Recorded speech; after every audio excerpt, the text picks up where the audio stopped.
Another thing that stuck out to me, I know the previous segment we talked about Corrupt on the Bootleg Kev show. And this isn't a big thing because I don't know how deep or you want to go with this or not. It's totally up to you. But the topic was brought up to Daz about, why isn't your first solo album on streaming? Like, I can't find it anywhere. What's the deal? And Daz didn't go into specifics, but he did say that, like he said before, that it's being worked out and that it'll be back on streaming soon. I just wanted to see if you saw that and if you have a comment on it. And if not, no big deal. Yeah, there's big, major things going on. There's major things going on. And that's all I want to say. And like he said, things gonna be worked out. And then maybe I'll be living in a new house. Let's put it that way. Major things. Yeah. Okay. I wanted to ask you while we're on that topic. I was watching an old interview with Joelle on Art of Dialogue's channel, and she had talked about how she was always a little bit disgruntled with Suge because she would never get publishing or royalties. But what Suge would do is say, okay, you have a song on Murder Was the Case soundtrack. Here's $50,000, and then you have a salary and you have a car and you have your rent paid and all that stuff. If you were to go back, and we've kind of touched on this before, but do you feel like the artist made out better getting a lump sum payment for one song on a soundtrack? Or do you feel it would have been more beneficial for that artist to receive just the proper, publishing splits and royalties and things like that? Yeah. See, what the artists don't learn, they got to understand publishing deals and all of that stuff and something called Favor Nation, where every song on the album. Yeah, I remember R. Kelly or something like that put out a song called 12 Track or something like that when they were just trying to say. And a lot of artists be telling you, shit, after 10 songs or 12 songs, you ain't get nothing else from them. You ever wonder why some artists only do that, especially on soundtracks and stuff like that? Well, because the record label only pays royalties and all of those rates and all of that on 10 to 12 songs. It's either 10 or 12 songs. I forget how many it is. Everything else is just pretty much done for free. And so to say that, to say how they determine which songs get paid, I don't know. I don't know. That's something I never learned. But Death Row biggest problem was not having a royalty statement, which back then I didn't understand or didn't think that royalty was needed because I felt everybody was happy. Everybody was getting what they wanted. It appeared that way. Later on down the line, I can understand people being mad because then the checks that stopped because they would get all of that advance money and upfront money, and then they, who learned about streaming and ringtones and all of that later on down the line, and all these songs started reselling again. So now being a adult and grown up, I understand. Hey, people just want to get paid what they feel they are owed. Give me what I earned. Give me what I owe. Give me what we agreed upon. And so I understand why artists feel that way later in life. But trust me, in 1993, 1994, 1995, 1996, they all were overpaid. All received more than what their fair share. Y'all all think, because y'all went in there and paid $9.99, $12.99 for an album, that's what was generated. Let me break something down to y'all. Number one, an album that sells for $12.99, usually you only sold them that album, meaning the distributor sold to the warehouses or Sam Goody, Circuit City, whoever was the record labels the record stores at the time.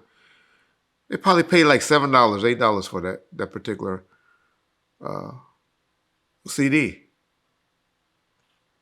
Then you have something called free goods, where probably that record that store got, because they did all of this great promotion and put all these in their newspaper ads and all of this different stuff. They probably said, okay, we want 100 records. Let's just make it simple. They really only paid on 75 or 80%. They only paid of those records, or 75 records of that 100. That's what they call free goods. Where the other 25 was their profit.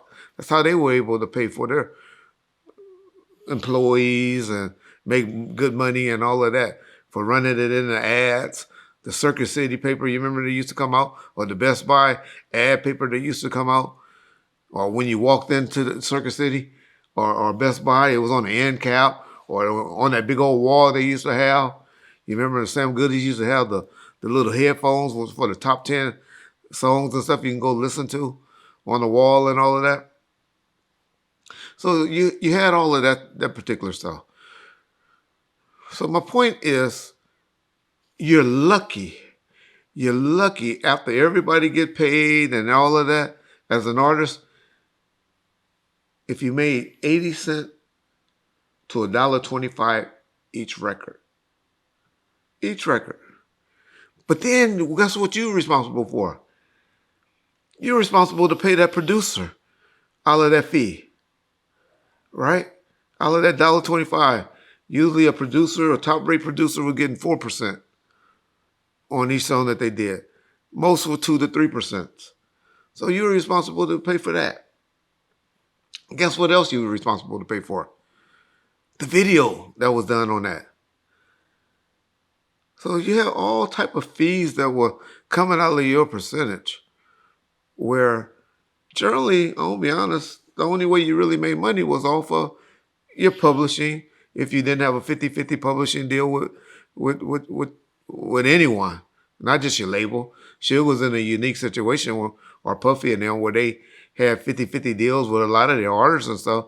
But some people went and had, publishing deals already with other people. If y'all remember, that's why Drake had a big thing when he kept saying, I don't have no publishing deal with nobody.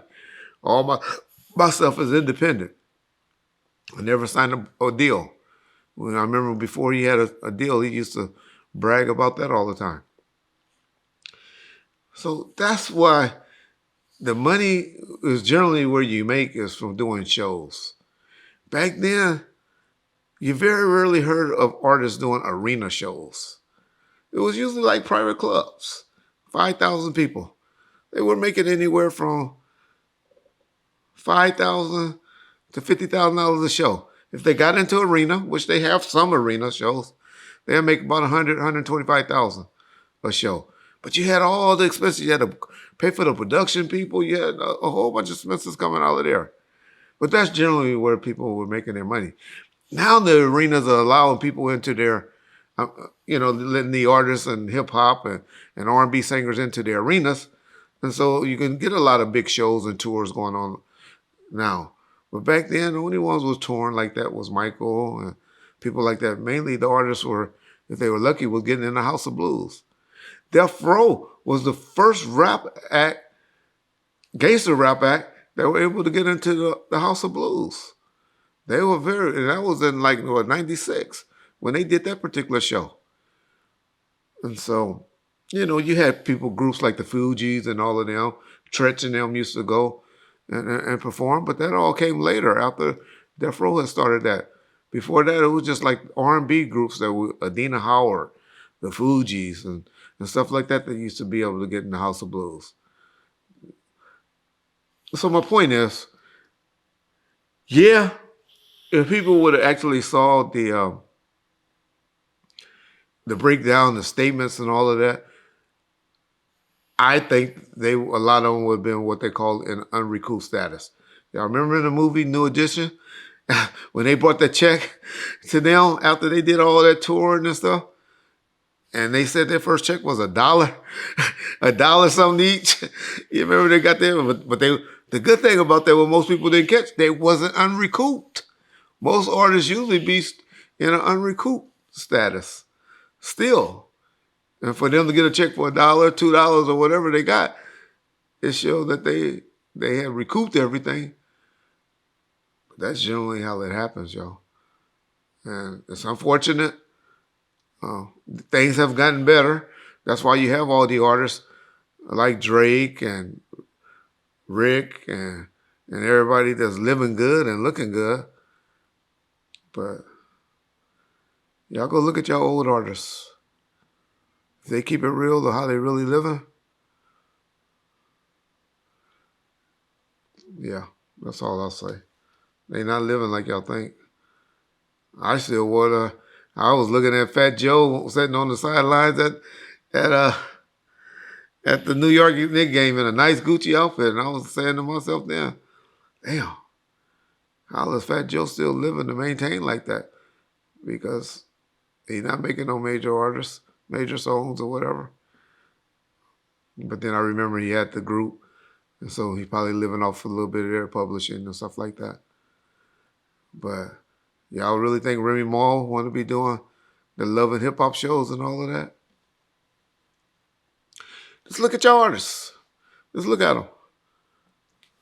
No disrespect to. I ain't gonna start naming names, so I'll leave it alone. Trust me, the music game is it's not as lucrative as y'all think from the '90s. Peace.